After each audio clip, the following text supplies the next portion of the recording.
However, because of what we do, our human activities, masyado namang dumadami yung greenhouse gases natin. So, mas umiinit yung mundo. So, that is global warming that results into the changes, erratic changes in our weather pattern. The Sustainable Diner, a key ingredient for sustainable tourism, is a pioneer project that aims to integrate sustainability principles in the food service sector. We work with food service establishments in 3 cities: Quezon City, Tagaytay City, and Cebu City, to provide nutritious and eco-friendly food options. For restaurants, sustainability means using locally sourced ingredients, reducing food and overall waste, minimizing the use of single-use plastics, and conserving resources such as energy and water. Reducing food waste is one of the major challenges that restaurants need to address. Wasting food means wasting energy and resources that went into producing them. More important to businesses, if we are wasting 1/3 of the food produced in the world, this means that they are throwing away as much as 33% of their potential revenue. In our country, more than 80% of the biodegradable waste is food waste. And when this ends up in landfills, they produce methane, a greenhouse gas that's more than 20 times more powerful than carbon dioxide. Single-use plastics are also damaging the environment, entering the food chain in the form of microplastics that eventually end up on our plates in restaurants and polluting the very beaches that attract tourists to the country. The Sustainable Diner works with local and national governments for policies and regulations, with the food service industry for operations and inclusion of SCP, or Sustainable Consumption and Production, in business goals, and with the dining public, influencing their demand for eco-friendly dining options through education and awareness campaigns. Our country is one of the most vulnerable when it comes to the climate crisis. Connecting food production and consumption patterns with climate change can help us lessen our environmental risks. Filipinos are known food lovers. Perhaps now is the time for us to be also known for our love for the environment, the country, and the future generation. Be the Sustainable Diner today. So yun po yung ating pagiging sustainable diner. Sinusuportahan nyo yung mga restaurants na meron pong ganitong advocacy. They are helping farmers, they are helping community. So bakit ba naging sustainable yung sourcing locally? Ano ba yung main environmental impact ng pagsusource locally? Energy cost. Okay, very good. So since wala na po tayong food mileage na tinatawag, so you are lessening your carbon emissions by transport. So hindi na po nanggagaling sa ibang continents, hindi na nanggagaling sa ibang bansa. So yung pagpunta nun dito sa Philippines, wala na po tayo na na-offset na natin siya. Okay. So yung agri-produce na yan, it happens starting from the farm. Diba? Meron tayong mga misshapen, yung mga hindi pumapasa sa cosmetic standards na meron tayo. So, basically yan, pwede mapunta yan sa field ulit as compost, and pwede din siyang ipakain sa animals. However, when it goes already to the supermarkets and into our home, to the markets, hindi naman po tayo lagi nagko-compost. Hindi rin po tayo, wala naman po tayong animals na mapapakain natin yun. So usually, this ugly produce ends up in landfills. So nasasayang po talaga siya. And tayo as consumers, ugali natin yan. Pipiliin natin yung maganda, makintab, mataba, yung pasado sa natin, sa cosmetic standards natin, aesthetics, kumbaga. Yun yung ating focus. But we will see here that, supporting this ugly produce and promoting the consumption of ugly produce will really help you reduce food waste as well. So let's see. Ano ba yung mga examples natin ng ugly produce? Your ugly fruits and vegetables. Yan. When we define it, usually they are misshapen. So, halimbawa, yung mangga, yung typical notion natin ng mangga, hindi ganun yung shape niya. Over or undersized, with unusual color than the normal, minor bruising on the skin, and there are spots, discolorations, or marks. So, an example. Yes, ini apple. Parang na-insecure ako dito sa apple na to. Okay? We have carrots with limbs. Yan. Oranges with cellulites. O, diba? Hindi makinis ang balat because of cellulites. And freckled banana. So, these are just mga common pigs that you see in the market. And sometimes you don't pick them. Aminin nyo. Hindi yan yung pinipili ninyo. Nahihirapan kayo. Parang ang duming tignan. Hindi appealing. But actually, you know, whatever is outside does not define what's on the inside. Parang tao lang. Diba? Yes, may hugot. I hope you're listening, and if anything, yung kodigo na. So, how can you be a sustainable diner? So, give me at least 3 action points. May go ba? Okay, go. First is you need to choose which restaurant that is healthy and cheap price. Second, that's for me. Second is that you would choose the ingredients. The ingredients is like healthy ba siya with it's the food. And third one would be like the vegetable para less meat. Thank you.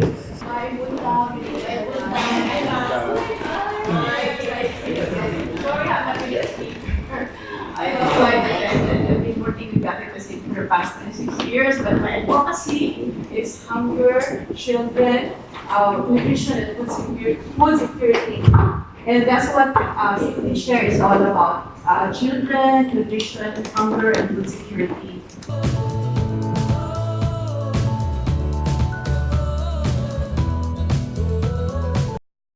Umabot ka. So, palit-palitan na tayo. Madali, mabilis ba ito? Okay, ako na. Ikaw bahala. 1, 2, 3, game! Happy ka na?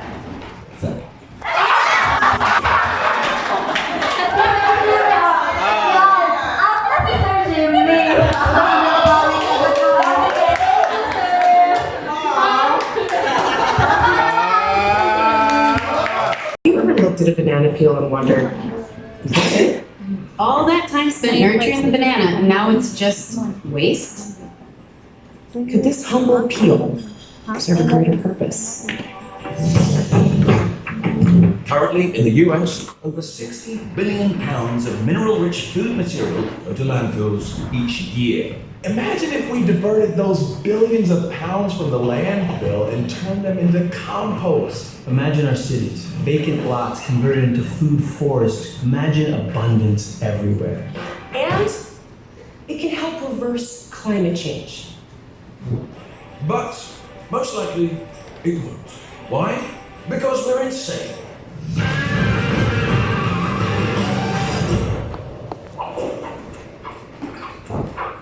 We define waste as anything unused, unproductive, or not properly utilized. But waste is a human invention.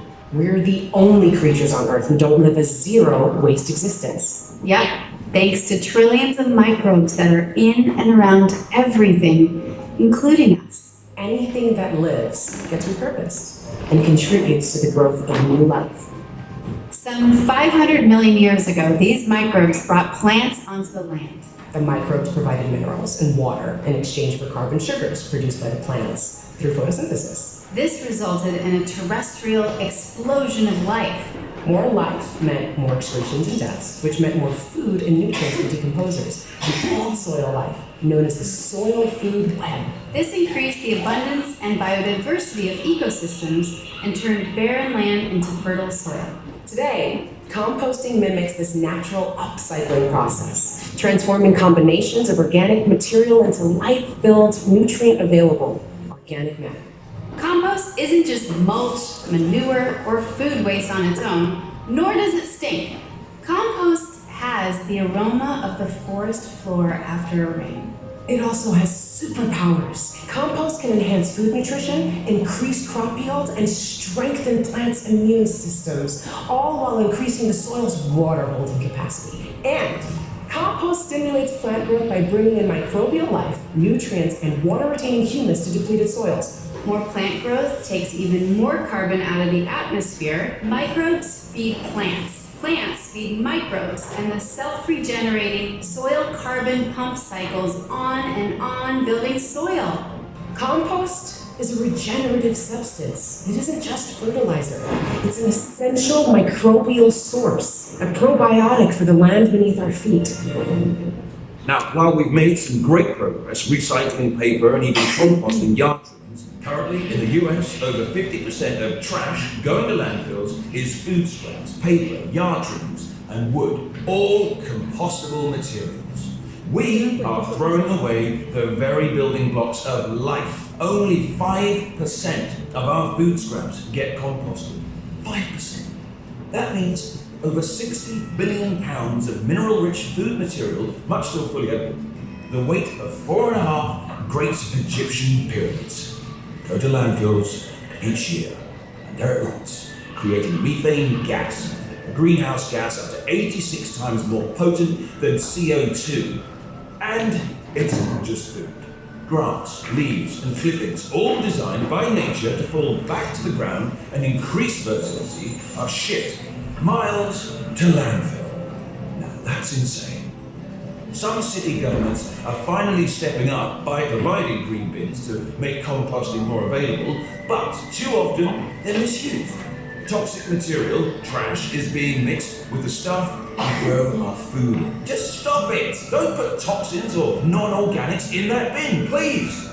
Our current agriculture system robs our soils of carbon and biology, replacing them with chemicals, leading to more degeneration and desertification. We've broken the regenerative loop of life. It's crazy. Without soil, life on land as we know it is impossible. And soil without life, it's just dust. If the soil is being stripped of its life-giving qualities, what can help save our future? Properly made compost. The soil would be spongy again, retaining water and restoring our underground water supplies. Fertile farms producing tastier and more nutritious food and no longer covered in toxic chemicals. Imagine a farm to table to compost to farm system. This is the regenerative system our future depends on. And doing it at home is easier than you think. You can at home, use your green bin. If you for some reason don't have a green bin, request one from your city. Or find a neighbor or community garden who can use your compostables. Cities like San Francisco, Los Angeles, St. Louis, and my hometown, New York, are leading the charge. Thank you. Countries from Haiti to Australia are using compost to address food security and desertification. Schools, hospitals, and restaurants are waking up to composting their food scraps. Scientists and compost manufacturers are improving methods, making our superhero even more powerful. Yes! Life isn't over for the humble peel. Along with other organic material, it can help restore fertility to our soil, regenerate our food systems, clean our water. And it can help reverse climate change. Really? Okay, so what can you do? Do all you can to support composting. If we're to keep the planet habitable, human beings must participate in regeneration. Each of us can play a role to help regenerate our planet simply by composting. The cycle of this can make or break us. You choose. Bokashi Composting. Bokashi, familiar na po ba? Bokashi Composting? So Bokashi is a Japanese term and it means fermented organic matter. So the key to Bokashi Composting is fermentation. That's why we're using microbes. The microbes, technically they ferment the food waste that we are collecting.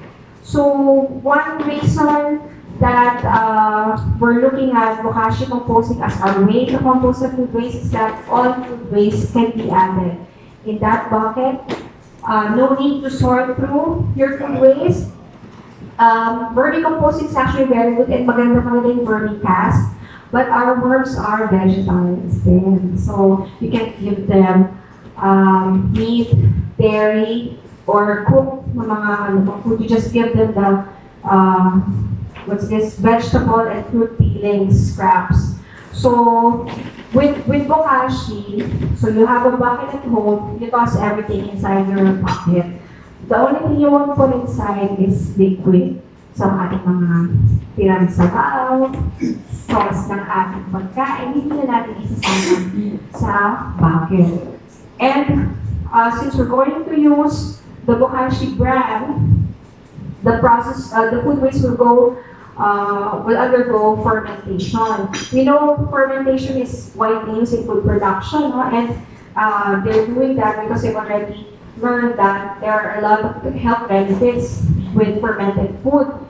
When we ferment milk, what do we get? Yogurt, cheese. When we ferment wine, when we ferment grape juice, we get wine. Diba? So, this time, we're fermenting food waste. With the process of fermentation and the kind of bacteria present in our brand, there will be no foul odor in our compost bucket. And also, this foul odor, normally that is what is attracting pests. So if there's no foul odor, then we don't attract pests into our food waste composting or in our food waste bucket. And also with the process of fermentation, the decomposition is much faster. Technically, you dig a pit or a trench in your yard, lubog mo doon yung mga food waste. So, matidecompose naman na talaga yun eh. It would probably just take 3 months, 4 months, or even more. So, that's okay if you don't need too much use of it, if you have enough space. Let's go through it one by one. First, with collection. So, what you need is a bucket. It can be any bucket. There's really nothing special about our bucket. We just made this bucket para yung mga hindi sila makagawa or walang time for whatever reason. Okay, we have one available for you. Start using it. Pero, what do we need for our composting bucket? It has a strainer part here. You see it inside. Sabi natin kanina, when you put your food waste in, you don't include liquid. Pero, it's possible na meron pa rin, you won't able to fully dry naman your food waste. So, or meron mga food, let's say, ang dami mong pakwan. So, after some time, the water from your watermelon, ma-drain out na yun. So, you want to be able to collect whatever liquid ang ma-produce ng bucket mo. So, yun yung sinasabi natin compost juice. And then there's a spout. Kailangan naman spout. We want to be able to access the liquid inside. It can be that you set up your bucket with a spout or yung iba, without the spout, you make the 2-bucket system. Use one bucket, lagyan mo ng hole sa bottom, and then ipatong mo siya sa ibabaw. So, what will happen is while you're collecting your food waste dun sa top, all the juice will drain at the bottom. If you need to get the juice, just separate them. Take the juice. So don't need to put a faucet there. And then, for this bucket, we're working closely with the manufacturer based in Manila kasi they do continuous R&D to upcycle or recycle plastics. If you notice, the color of the cover is different. It's gray because it's already 100% recycled plastic bag. So they continue to determine how much recycled or upcycled plastic can be used in a bucket.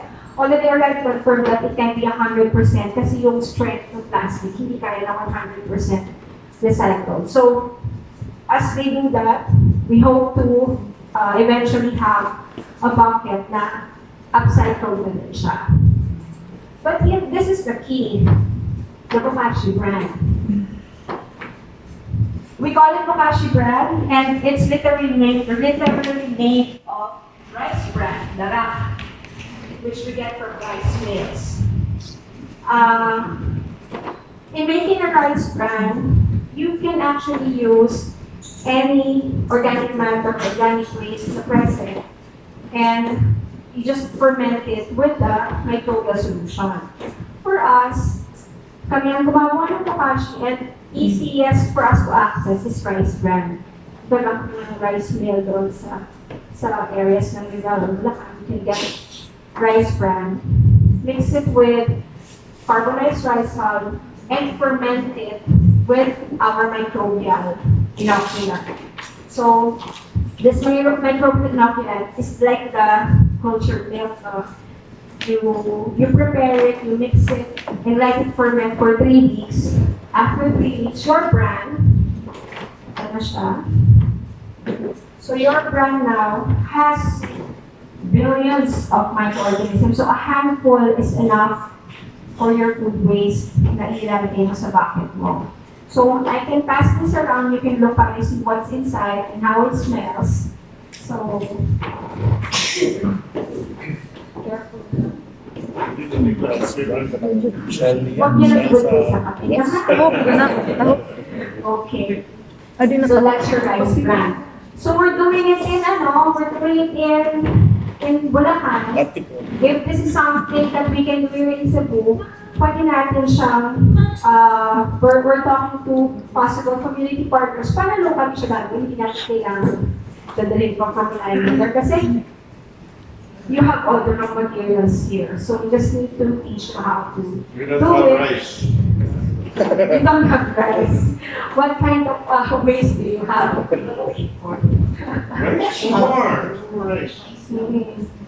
So anyway, that's something we can talk about next time. This is the key to ferment the food waste. Diba, when you have your food waste at home, if you don't have your bokashi, and then you leave it lang kahit overnight, by the next day, pwedeng mabaho na siya, may molds na siya, later on, you see maggots and all that. So, ganun nangyari. Pero if it has this brand, so that won't happen. Okay. I'm not promoting ice cream. Bumabranting.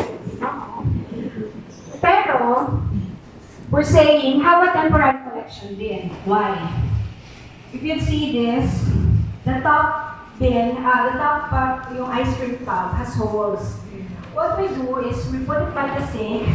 So every day from morning hanggang gabi, everything you put in your temporary bin. Bakit?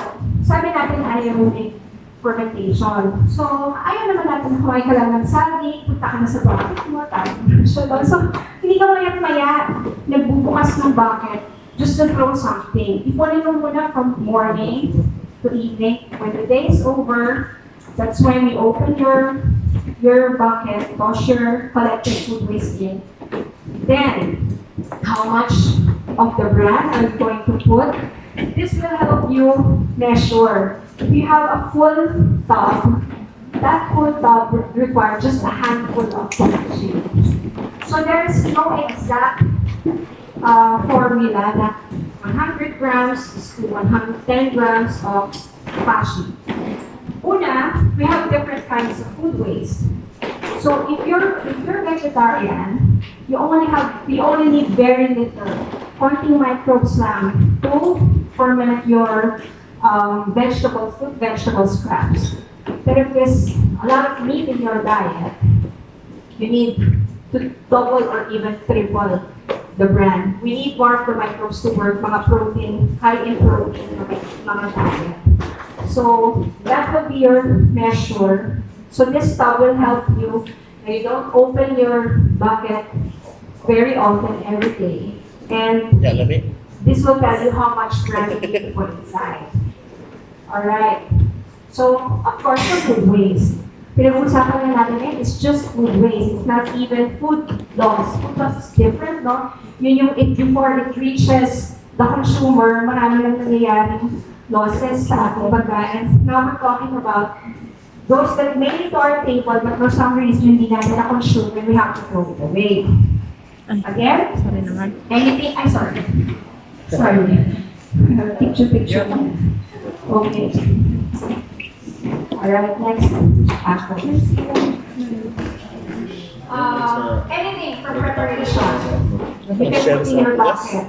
And then anything from the plate, you can also put in your bucket. But here we have that. We're not in any way saying now that you can compost your leftover, you have a license to waste food. Nakain ako ng kukuha na ako ng marami sa buffet, yung matitira, ikaw-compost na lang. First, responsible consumption na din. Plus, you don't invite your friends over, prepare a good meal, and announce to them, uy, ako lang hindi mo akong sumunod compost kami. O kaya kumakain pa yung friend mo, tira mo naman yung compost ko, parang sinisimot ko yung pagkain sa plato mo. So, what we're saying is, if it's going to be thrown away, don't throw it away, put it in your bucket, that's composting. But not parang continue to waste food because there's a way to, kasi going to make soil, eh, kaya okay lang sayang pagkain. So, that's not it. O imagine, before, you put your food waste in a bag, now, it's in a bucket. If it takes you 1 week, 2 weeks, 1 month to fill up a bucket, that's okay. Don't worry na naipon na and makabunga na whatsoever. You can keep it there and don't worry about this. Hindi dumating yung hauler, natambak. Tinikman ni Sir. Natambak yung natambak yung waste mo, ayan na, ang dami ng langaw. So that's what you do in the collecting your food waste. Now it's time for the microbes to work. Once it's full, keep it aside, not in direct sunlight, kahit sa kitchen lang, find a corner for it. Iwan mo siya for 2 weeks, as mentioned, hindi siya kailangan i-check, huwag din siya buksan isang pa. While you're letting this sit to ferment, you can check every other day for compost juice. Now, it would always depend sa food waste na nilagay mo. You'll be collecting juice na konti, marami. Kung meron, kung wala, kung ang dami-dami mo na-collect, wala ka na-collect, it doesn't say na something bad or something like yung ginawa mo sa bucket. It really depends on the kind of food waste. And it's the compost juice, but not meant for human consumption. Hindi yan alahan, hindi yan pampalit ng Yakult. So, once you collect it from your bucket, immediately use it. So, best to do it at night. Pagtapos ka na sa kitchen, you collect that juice, and then ibuhos mo na sa sink mo. Why are we doing that? The microbes in this juice, they feed on organic waste. So once you pour it in your sink or even your toilet, it will go through the pipeline. So whatever organic waste na natitira dyan sa mga pipeline nyo, especially nagbubukas kayo ng pinggan, hindi nyo naman talaga fully natatanggal yung fats, oils, grease, they all end up in the pipeline. Your microbes can help digest them. So very useful, diba? And then, they will all end up in your septic tank. In contrast to the chemical-based products we use at home, huwag lang nagbara yung lababa natin. Pili na tayo ng mga chemical-based products, no? These chemical-based products may, on the surface, solve the problem, the bara, but since it will kill all the bacteria naturally occurring, naturally working in our septic system, mamamatay na sila, later on, mag-worry na tayo.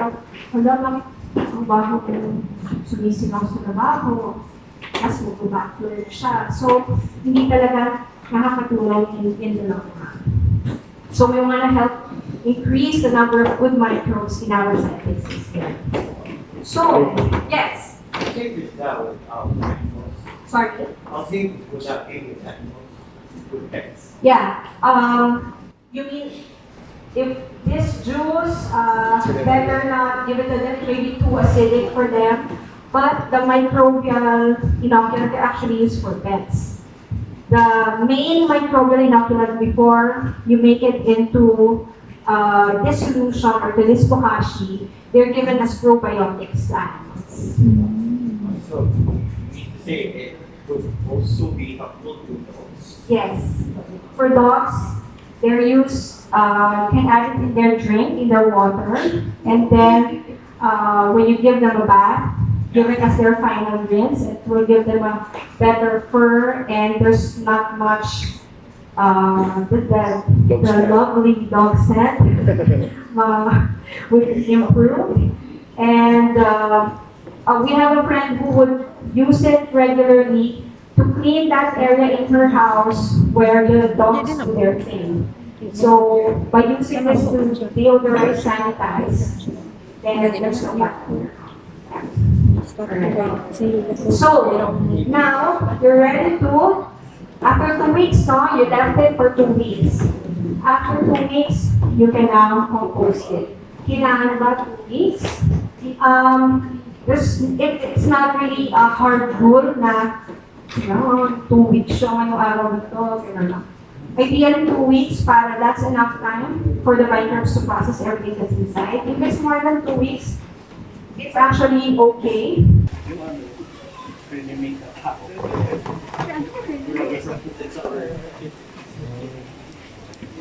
So, you just don't wanna use this. Pero, layer mo muna siya ng food waste and then add the bokashi sa bottle. So, kunyari,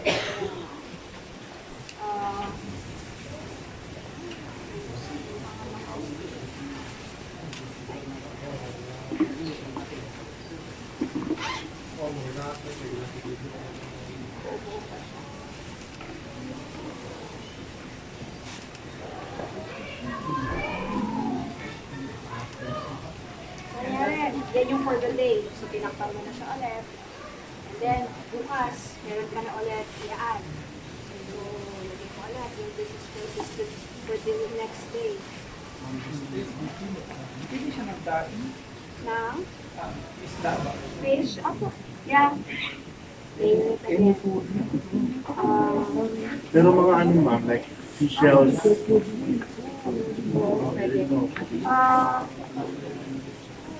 Generally, they're hard to compost. Maganda if you can have it. Shred on shell. Pero, technically, ang mangyayari. So, every day na naglalagay ka, nilalayer mo. Ay, sorry. Food waste and brand. Yes, pero given that this is all composting and pero if you have lots of meat, and talagang double or triple, you don't have to mix. No need. But it would be best kung naka-compact mo siya. Okay. Para no air pockets inside. So, meron bang overdose? Walang overdose ng brand. Economically, maubos agad. If ever, pag naubos agad, order kayo. So, masaya yung nagbibenta. Pero, may underdose ba? Underdose, sabi natin, there's no foul odor. Bukas, nag-add ka na ulit. Pag bukas mo, amoy rotten food siya, kulang yung brand. So, to address, just add more. So, eventually, you'll get the hang of it. You know na you're eating mostly vegetables, one handful lang ilagay mo. Pero, one day, you had visitors, you have all kinds of food waste, have lots of meat. You know that, for this day, I have to add the selection of the Ay, a question din. Yung, for example, di ba yung kanina, you can put your food waste sa ice cream bucket and ano. What if yung food na nasa ice cream bucket na ma-spoiled na siya, can it still be used? Kaya ano lang, at the end of the day, dapat lagay mo na agad. You don't keep it. What if? Pag naman hindi pa totally spoiled, that's okay. Damihan mo ng dry pan. Ano mangyayari? The good bacteria and the bad bacteria are going to need to Kasi there are food stuff na madali siya ma-spoil. If that is the case, lagay mo na diretso. Or put it inside the ref. Just announce to everyone.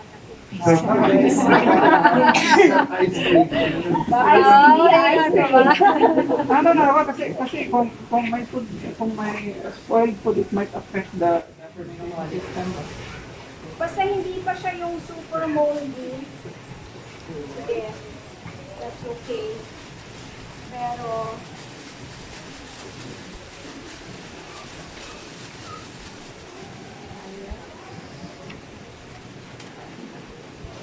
So dapat the bucket is full of those na before we can close it and let it ferment for 2 weeks. every day na naglalagay ka, you have to keep it covered. So, after mo maglagay, So after it's full, yun dun na mag 2 weeks. yes, na hindi mo siya pupusan. So it might be that the one at the bottom is more than 2 weeks na. Yes, yes, yes, that's okay. So yeah, you just keep on layering until your bucket is full. You won't finish this out. What will happen if you leave it uncovered? Yeah. Magkakaroon ng white molds yan. Yung white molds, that's an indication of three things. Na active yung microbio, so that is good. Second is, nakalimutan mong higpitan ng takip. So, higpitan mo next time. If there's air, easily maghumulong dahil dun sa takip. Then another thing is, BSF, black soldier flies. Yung, para silang, kalaban sila ng housefly. So they're much bigger than the housefly. Mangaw. Hindi, no, not mangaw. Iba siya. Pero family siya ng flies. Pero yun nga, black soldier Lagum? flies. Lagum? They are the mom BSF, the old one, is attracted sa fermented na food waste. So, you leave that open, it will attract the BSF, mangingitlog siya dyan. So, the larvae ng BSF are actually fermenting worms. So, good pa rin. Pero, if you don't like worms, ayaw mo lang yan. Ayaw mo yun doon. Pero if you can search sa Facebook, there's a composting method called BSF composting, wherein they sort of breed BSF, they let the worms compost the so even if there's mold, it's okay. Yun lang, make sure na ayos na natin na siya. You don't have to remove it. The mold. No, just cover it. Cover it.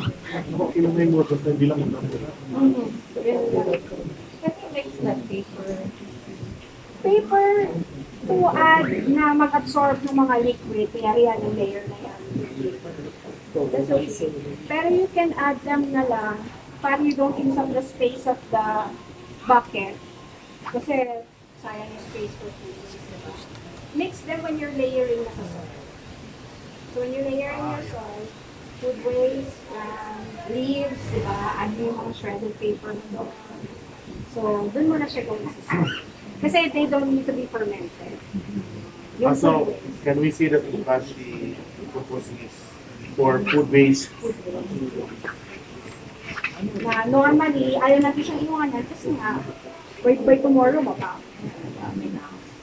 Pero if it's with Bokashi, you don't need to ferment it. Pero yun na, you need lots of that. So when you transfer it to the soil, does it need water, rain, or no water? Normal setup dun sa garden na keep pa rin to the whole composting moisture. Okay na? Ready na ba? Yes. Okay, so for our first win. Pero plan lang mo, sir. Yan. The miracle of Bokashi. Number 1 is Maan. Picture tayo later. Maybe request po yung mga winners to stay in front muna kasi after complete kayo ng photo. Ika po kayo sa pan. Magdaka na sa ayaw na. Ayos na. Number 2. Sir John. Ang malakas kay Lord. Shake, shake. Happy banda. Sir John, nakakarami ka. Sir Carlo. Ayan. Sir Carlo. We will wait for your RTLs and then after.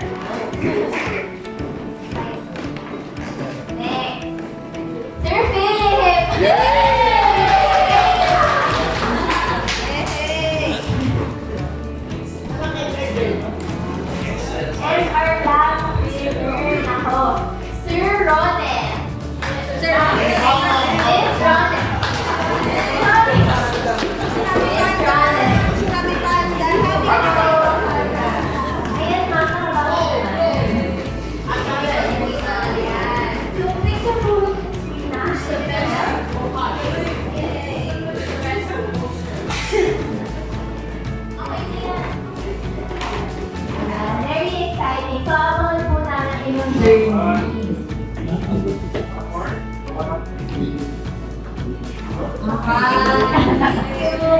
you guys. Thank you so much.